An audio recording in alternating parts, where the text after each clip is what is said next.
as we wrap up, Amy, what are your top three things that you would want those outside of Cancerland to know about uh, colorectal and rectal cancer? Gosh, I mean, I think it's the most important thing is to get screened. I cannot emphasize that enough. If you're 45 or older, it's just a body part and a procedure. That's really what it boils down to. And you can nip something in the bud by that colonoscopy before it even grows or gets bigger. My tumor, they said, was years growing. Yes. Years, like several years. And now I was too young. I wouldn't have had a colonoscopy. I mean, I didn't know it was there until I saw the blood, but you've got to do it. Colorectal cancer is the second leading cause of cancer death in the United States among men and women combined. Number two, it's behind lung cancer. Wow. And the CDC actually estimates that I think it's 68% of those deaths could be avoided if all eligible people get screened. 68%.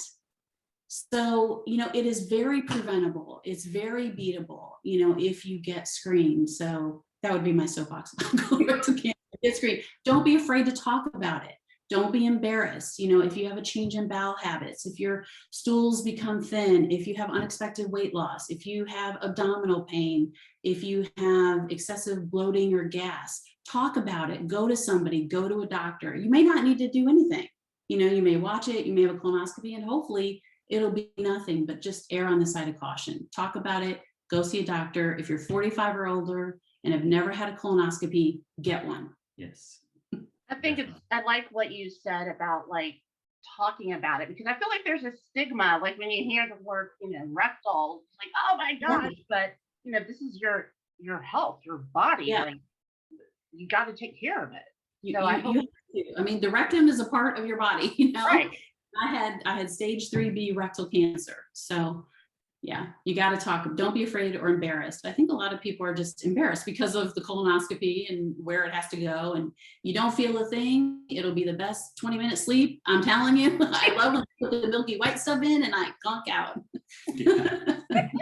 I've had 3 colonoscopies in the past 5 years and a lot of other procedures, but yeah, it's you won't feel a thing.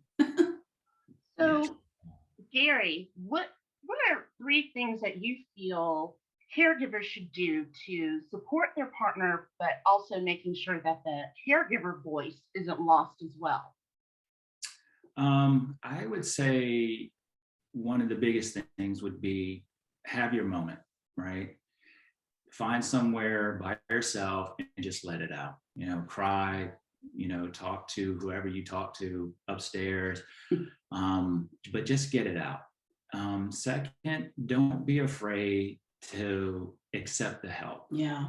I mean, we were so lucky, so fortunate of the amount of people that just on a daily basis were either calling, showing up on the doorstep, providing us with food, gift cards to,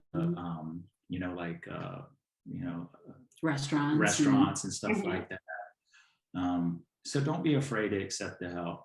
And third, just be there for the person. No matter what, they're gonna be angry sometimes. Their emotions are gonna be like a roller coaster. One day they're happy and they're, just life is great, and then the next they're yelling at you or screaming at you for something. I never did that. She didn't, but just be there and just accept it.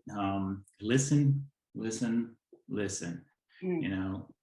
Just let them talk, let them get it out, because I don't know what it was like, but I did see it in her physical and her mental, her moments. So just be there. Gosh, I'm always telling people like accept that help, because cancer is bigger than you. Like you cannot get through it alone. Right. Yeah. My gosh, thank y'all so much for joining me today.